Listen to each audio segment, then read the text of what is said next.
வணக்கம் நண்பர்களே.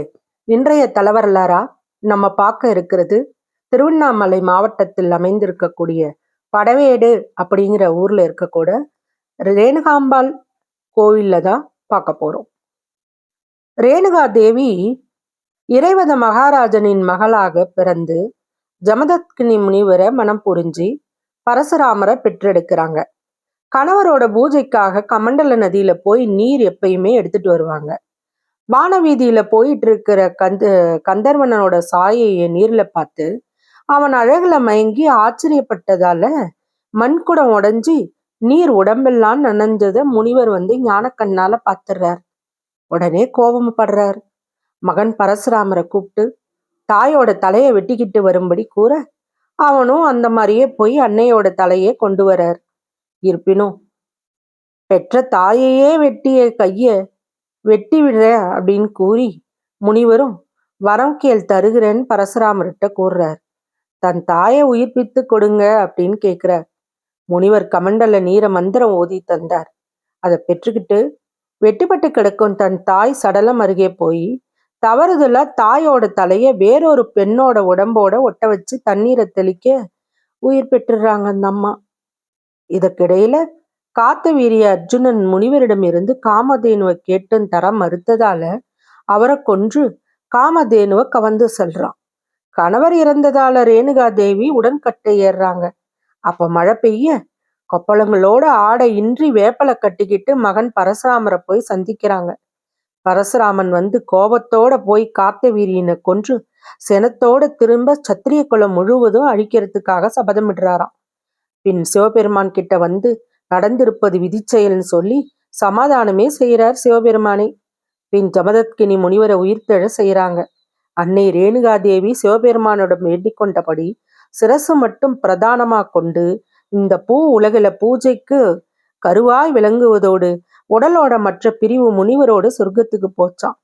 இந்தவாறு அன்னை ரேணுகா தேவி இப்பூ உலகில சிரசை மட்டுமே பிரதானமாக கொண்டு படவேட்டில் அமர்ந்து அருள் பாலிக்கிறாங்க. எப்பேற்பட்ட தலப்பெருமை பார்த்தீர்களா? பொதுவா அம்மன் தலங்கள்ல குங்குமம் தான் பிரசாதமா தருவாங்க. ஆனா இங்கு மட்டும் வித்தியாசமாக மண்ணையே திருநீரா தராங்க. இந்த தலத்துல தரப்படுற மண்ணுங்கிறது விசேஷமானது, தானா தோன்றியது, பூமியிலிருந்து வெட்டி எடுக்கப்படுறது. இந்த மண் இந்த தலத்திலிருந்து சற்று தொலைவில் உள்ள ஜமதக்னி முனிவர் யாகம் செஞ்ச இடத்துல இருந்து வெட்டி எடுக்கப்படுது. வருடா வருடம் ஆணி திருமஞ்சனம் அன்னைக்கு அந்த இடத்துல பூமியில பூத்திருக்கும் மண்ணை வெட்டி எடுத்து பக்தர்களுக்கு தராங்களாம். பிணி, வயிற்று வலி ஆகியவை குணமடைவோம், குழந்தை வரம் கிடைக்கவும் இந்த மண்ணை தண்ணீர்ல கலந்து பக்தர்கள் அருந்துகிறாங்க. இவ்வாறு அருந்திய சில தினங்கள்ல தங்கள் பிரார்த்தனைகளுக்கு தீர்வு கிடைக்கிறதாகவும் தெரிவிக்கிறாங்க. இந்த திருக்கோயிலோட கருவறையில வேற எங்கும் இல்லாத வகையில சிறப்பு அம்சமா அன்னை ரேணுகா தேவி சுயம்பு உருவமா சிரசு மட்டும் வச்சு இருக்காங்க. பிரம்மா, விஷ்ணு, சிவன் ஆகிய மும்மூர்த்திகள் அரூபங்களோட எழுந்தறியிருக்காங்க. மேலும் ஆதிசங்கரர் பிரதிஷ்ட செஞ்ச பானலிங்கமும் சிலா சிரசும் சுதையிலான அம்மன் முழு திருவுருவமும் கருவறையில் அமைய பெற்றிருக்கு. மும்மூர்த்திகளோட எழுந்தருளியுள்ள அணுகை அன்னை ரேணுகா தேவியை வழிபட மும்மூர்த்திகளும் வழிபட்ட பலன் உண்டு. பரசுராமனின் சிலையும் கருவறையில உள்ளதுங்கிறது குறிப்பிடத்தக்கது. அம்மன் இங்கு சுயம்புவாய் எழுந்தருளிப்பது முக்கிய சிறப்பம்சம்.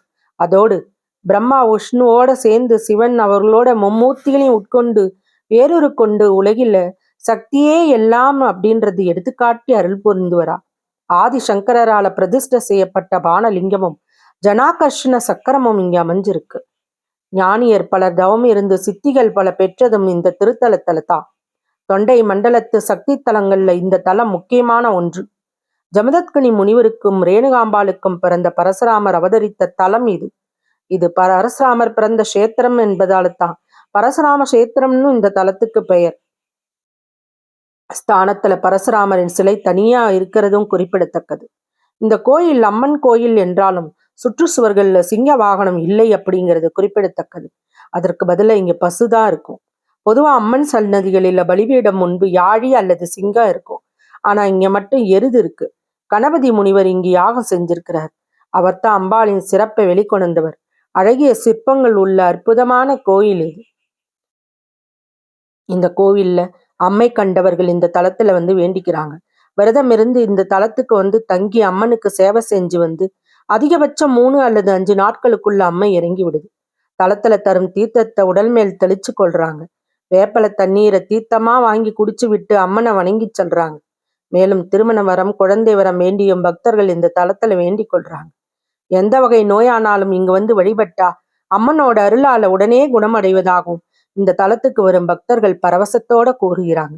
குறிப்பா கண் நோய், கண் பார்வை இல்லாதவங்க இங்க வந்து அம்மனை வழிபடுறாங்க.